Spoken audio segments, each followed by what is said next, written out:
Hello, and welcome to the Sugar Bell Review, a program dedicated to learning about the people, places, and policies that make up the Bellbrook Sugar Creek community. This evening, we have with us Stephen Hayes, a very unique individual that I'm excited to learn about. Good to be here. Good to be here, Diane. I've heard the word ninja brought up when we were first discussing having you on the show. Is that, how does ninja fit into the deal? Because that's a pretty impressive title. Yeah, in the 1970s, I moved to Japan and studied the art of the ninja. Now, this is way before there were turtles and you mean the Ninja Turtles? Yeah. Nobody had ever heard of that back then. And there were like 15 people in this 34 generation old tradition. Wow. And I'd been involved in martial arts as a teenager, and I'd always heard the legends of these ninja. And I was determined I was going to get this. So, yep, I moved to Japan in the 70s and studied that over How there. long were you in Japan? Well, I was there for 5 years on a cultural visa, but I met and married my wife there. And so for the 1980s, she was involved in the training too. Okay. So we would go back and forth between Ohio and Japan. Oh. And about 15 years I studied there. That's a lot of flights. Yeah. And with little ones. We had little kids. you know, from tiny little babies, and they grew up.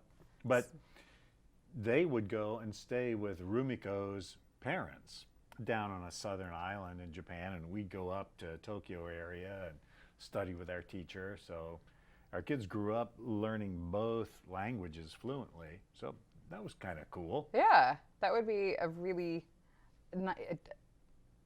interesting childhood compared to what I think most American kids grow up with, having both influences so much a part of their life. They really are women of the world, Yeah. So girls? Both girls. Now they're like pushing 40, and they have children of their own. And, Do they still continue using both languages? They do. Are they teaching their kids? Well, not really. It's too hard. It's too hard. Without the influence of being within the culture itself? Absolutely. That's the difference. When they're in our home, even when they were growing up, my wife would speak in Japanese, and they'd say, "No, this is American, English." Okay. Yeah. Well, and so you spent up to about 15 years total going back and forth, and then you settled back in the Ohio area? Were you always from Bellbrook? Well, no, I grew up in Kettering in the 50s and 60s, went away to Miami University. Florida? Miami, Florida University, or Miami, No, Ohio? Oxford, Ohio. Okay. I was like, what was Miami? The real Miami, Okay. And then moved to Japan. And then when we came back, this was in 1980. Okay. 1980.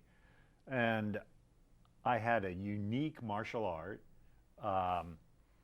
I thought I would do something with the entertainment world. So my wife and I moved to Southern California. That's the right place for that. Yeah, and we have all kinds of stories of like almosts, but Not quite. Not quite, yeah, almost. So when we found out we were having our first baby, we decided, well, look at housing prices in San Diego and housing prices in Ohio, and we made the exact same decision. We were in Did you? DC, and my family's California, and it was look at the housing prices in California, look at the housing prices in Ohio. Yep, that was how we ended up coming back here. You get a whole lot more house in Ohio, Absolutely.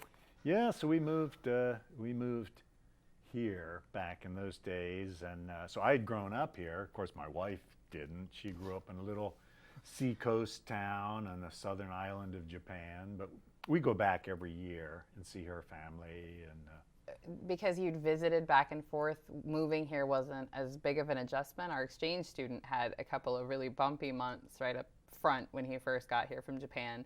So did it take a little bit of adjusting, or by the time you moved, was she pretty familiar with Yeah, the there were area. certain little cultural things. Now she's with it now, Wow. totally. And speaks impeccable English. I like to tease some of my friends. I say my Japanese wife speaks better English than some Ohio people I know, you know. It riles them up. But yeah, so she has adapted. Japan is a bowing culture, but she hugs everybody. You know, we're a hugging culture up until about 4 months ago. You know, now we thump elbows. elbow bump, yeah. Thumped elbows with Josh coming in here. Yeah, so no, she's very comfortable here, and we Well, enjoy it's been, it. what, 30 years at this point, the 80s. Yeah, Yeah. yeah. Or maybe almost 40. Well, for 10 years we lived the other side of Dayton. Okay. Yeah, we were out in the country there, and school system things came up, and so back in those days, early 90s, it was Oakwood or Bellbrook Sugar Creek. We're like the top They were the contenders. top schools. And there is a lot of woods in Oakwood, but a little beyond my price range. So we moved to Sugar Creek. We have 15 acres. It goes down to the Little Miami River, and Oh, how beautiful. it's beautiful. But if we were in California, we'd probably have a condo. Or yeah, a little postage stamp Yeah, a apartment. little place. Exactly. Well, and so you moved into the Bellbrook area when your kids were. Oh, you know, maybe third grade and first grade. Okay. Yeah, so they grew up here and enjoyed that, and now they live in Philadelphia and Dallas, huge cities, and Very different from the Bellbrook environment. It is, but they come back several times a year and enjoy coming back. Yeah. So what do you do to keep yourself busy? You know, I was being grandpa when family visits, or papa, or Yeah. I'm not sure. Everybody has a different title. But. Yeah, yeah. We use Japanese terms. Okay. But yeah, I have a martial arts school Okay. that's in Centerville, right off of the I-675 and Far Hills intersection. Okay. You know, there's Down a by the Dorothy, library. right next to the library. Dorothy Lane Market's here, library's here, McDonald's is here. We're kind of in between there. I've seen it. I didn't Oh, realize okay. I'd seen it, but I've spent a lot of time at the Woodbridge Library. So. Oh, okay. Yeah. Yeah, yeah. So my wife and I run that, and we have a staff that does most of the classes, but we enjoy that, you know. And I'm going to be 71 pretty soon, and Congratulations to yeah, nice age. but I say, you know, it's interesting because I don't think of myself as being 71 because I spend all my time with people in their 20s and 30s. Okay. And so I hope nobody's watching this from my high school graduation. But a couple years ago, we had our high school reunion. You know, so I'm excited. I haven't seen these people for 50 years. You know, I go there and all the athlete guys are, you know, have stomachs and they're bald, and all the really hot girls are little old ladies. And I was so shocked. And Yeah? people talking about their operations and, Which bypasses they've had. yeah. Rumi and I live a unusual life. Yeah, but it's fun. It's fun. We do that full time, and then we have, through licensing, we have schools all around the country and the world. Wow. Yeah, so I'm kind of like I'm like the granddaddy. I'd say I'm like Colonel Sanders. You know? They can use my image and my curriculum, and we do the diplomas, and they use our logo. But it's not a franchise, but it's licensed. Is it the martial art itself? You said it was different than any of the other ones in the States. What makes it different? Well, I think two things. Number one, it's a very old, it was a very old martial art, the ninja martial art from the 1500s in Japan. And so there are certain principles of how these intelligence gatherers would defend themselves. These are not battlefield fighters, they're intelligence gatherers. And so there's a way to capture the energy of an aggressor and move with it. So maybe we can try a little bit of this out. We'll see. It sounds like fun. I'm game. Yeah. And then also because, so escape, confusing people, not being caught. Way down on the list was fighting.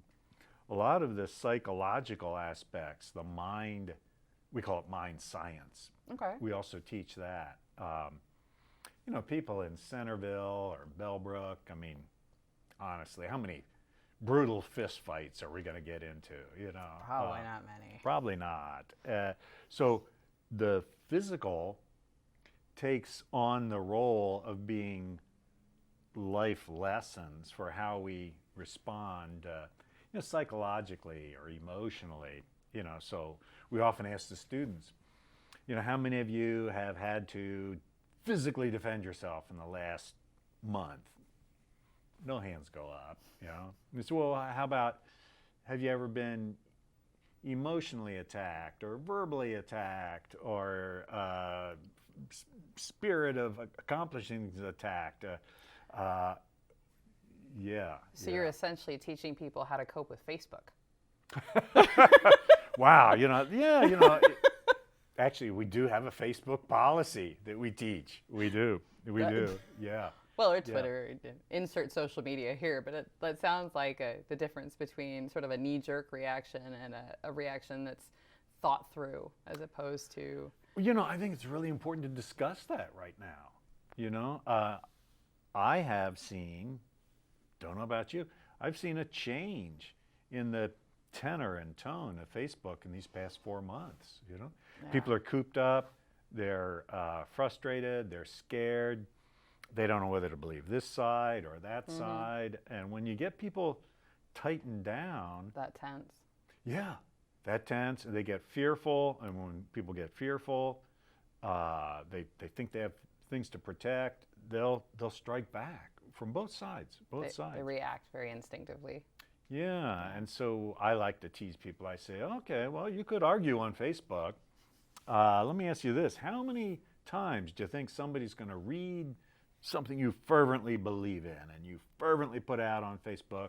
They're going to read that and go, gosh, I'm changing my mind.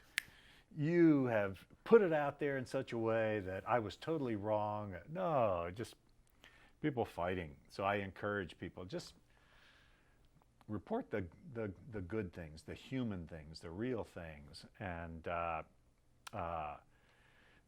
maybe we'll get over this hump. Fear. Now, I believe that's not in Facebook's best interest. Probably not, no. No, I think this is the political part here. I think Facebook encourages that, you know. In my experience, they certainly don't do a lot to tamp down some of the more aggressively bullying behaviors, for sure. No, I mean, either side. There's, you know, because I think bad news is important. Yeah, it also gets attention. It gets attention. It's important. Good news is nice. Good news is nice. Oh, this person helped this person out, and they have created a nice relation. That's nice. But bad news, are we going to shut down again? Or are we, man, if they can keep us nervous, we keep going back to our keyboard to find out what's going on. Maybe the first thing we wake up, get the keyboard, find out what's going on. That drives revenue, that drives ad sales. Anyway, I said that's the political. Well, I'm sure you've had to deal with it. It sounds like part of your school or your dojo. You know, that's very true. We have a challenge. We're allowed to be open by the state now, but a lot of people are scared. Is it really safe? You know, we say, oh yeah, we have these rubber circles. We put them out on the floor. You stand there, you stand there. Safe distance. We use training dummies, you know, and we swab those down between classes, and it's very safe. But you know, a lot of people are still scared, and maybe some have reason to be scared. Well, you know, we live with my old dad and he's immunocompromised. And if the kids brought just the tiniest thing back, I think we're still in a time of fear. What, maybe when there's a vaccine, maybe we'll relax a little more, you know. We got to get to that point first. Well, that's true. You know, that's true too. And when are we going to be over with this? When are we going to go back to what things used to be? I don't know. Wow. I don't know. Those are pretty tall orders.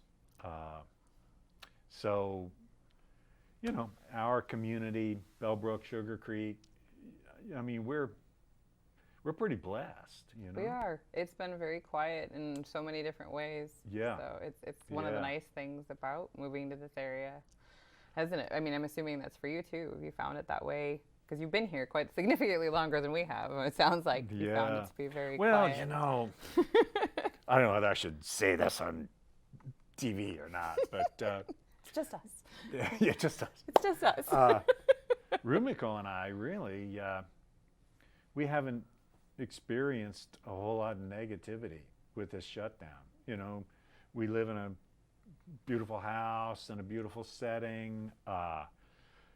We don't go to restaurants, but we've learned how to do steaks on the back deck. Ooh. And, they're better than going out. You know, we can sit there and hear the birds and have a glass of wine. It's glass not of wine. $14 a glass. Yes. You know, yeah, we're so blessed. We really have not suffered. Now, I have dear friends who have kids in New York City. You know, they live in an apartment as big as this platform, and now that would be tough. That would really be tough. Second for months. Or parents where, you know, they have so many children and now they have to coach their children in the school lessons, and then you go to school for 4 years to learn how to do that, and now instantly you're going to be a teacher for your children. Oh no, that would be very difficult, very difficult. So we're lucky, you know, we're very, very blessed. It's always good to find that silver lining, especially for what amounts to a no-win situation for almost everybody. Nobody's coming out of this thrilled about the situation. So no. And, it's good that we found, you know, that you're able to find that peace in it. Yeah, and as I say, our business has definitely suffered, but you know, we're committed to the long view, and we'll maintain that, and eventually come back. We might have to change the way we do some things, but it opens up new opportunities. Well, maybe we should show them what you guys do. Yeah, want to try a little of that? Yeah, sure. That sounds like fun. Yeah. All right. Here's something we can do. I'll show you. See, what we do is we'll have a physical lesson in survival, and that normally backs people up. You know, somebody gets in your face, going to grab your hair or shove you. That's very, you know, heart pounding. Some people are afraid of this. Some people get very aggressive. It triggers these emotions. But they're actually life lessons. Okay, how do you respond as opposed to just react? Want to do a little exercise? Yeah. Okay. That sounds like fun. All right, don't forget to unclip yourself.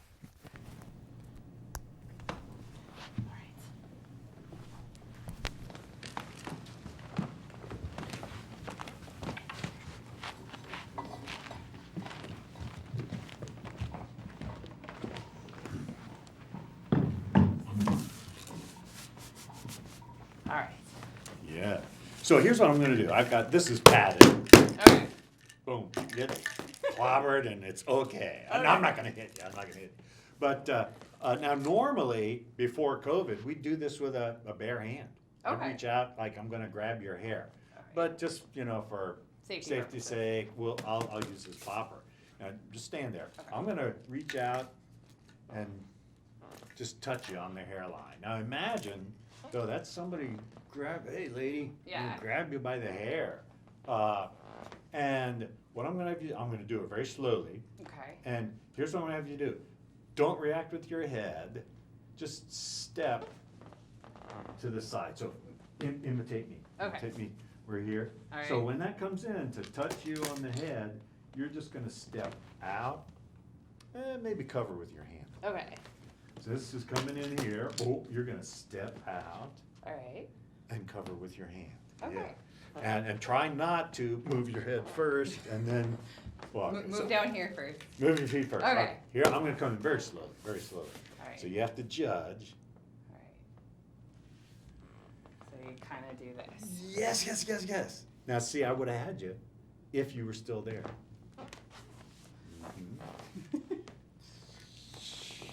Yeah. So what can happen if you Right. lower the boom on me? Whoa, people respond that way. You know? Okay. They're surprised. This comes in and whoa, now I'm way off balance. If you wanted to, you could bop me in the middle there. And so that's the challenge. Okay. How do I move with my feet? So now when you're hitting me here, whoa, I just move with my feet and I'm safe. I'm over Okay. here where I'm now in control. And if we were just doing a hand to hand, you'd find you're right next to me. Boom, you could come up with a knee. Want to try the knee? Sure. Here's what I'll do. I'll come in to touch your hair. You'll step, We do this. shield, and then I'll just lower this and just take your knee, so you're here. All right. Whoop, you'll step. Just boom, bring the Bring the knee knee. up. Okay. Yeah. Okay, so you're here. You'll step. Oh, guide this over. Boom. Bring your knee over. Okay. All right. So here I am. I'm the bully. I'm coming in to grab you by the hair. Ooh. And then knee. Yep. Mhm. Okay. And you can knee it hard. Okay. This is bad. All right, ready? You're Okay. on there. Okay, so we're gonna respond, not react. Okay. Perfect. Do that again. Just make sure you got it. Okay. Great. That's great. All right. That's Thank you. That's one of our 12 basic lessons when a person starts out. We've picked 12 kind of things that could happen in a civilian fight, not police or not army Just or brawling. could be brawling. Yeah, and they're equally weighted for men and women. Oh. Well, see, I don't have to worry about somebody grabbing me by the hair. Very true, very true. But it could happen to you. Mhm. Somebody could be so angry, they grab. Some are men and women, so I could come across this way. So a guy might be concerned about somebody just hitting with a fist. Mm-hmm. Boom, right in the jaw like that. Women could too, but more likely in like an abuse situation, it would look like this. A guy wants her to see. Bam, and smack this way. Okay. So it's the same movement with the arm. It's just closed versus open. Yeah. Okay. So we can practice for men and women. Okay. And so anyway, there are 12 of these different fights. And the psychological conditioning of just being there and knowing simple things to do, you know, lets us stay a little calmer in a argumentative or, I don't know, is this person just yapping or are they gonna start slapping? Yeah. More about evaluating before you do any sort of Yes. reactive. Yeah, and I'm in my body. I'm present. I can hear this. I might just move back just a little bit. Now they have to step forward, and I can see them coming. I'm not going to just stand there, you know, in front of wait. some. All these things, you know, we learn at the Quest Center. Well, Yeah. thank you so very much for coming in and demonstrating and sharing this with me. I'm so glad you could join us this Oh, evening. it was great. It was great. Thank you. Thank you so much. All Thank right. you so much. And thank you guys so much for joining us tonight. And we hope that you guys will join us on the next evening and we'll surprise you with who's coming on.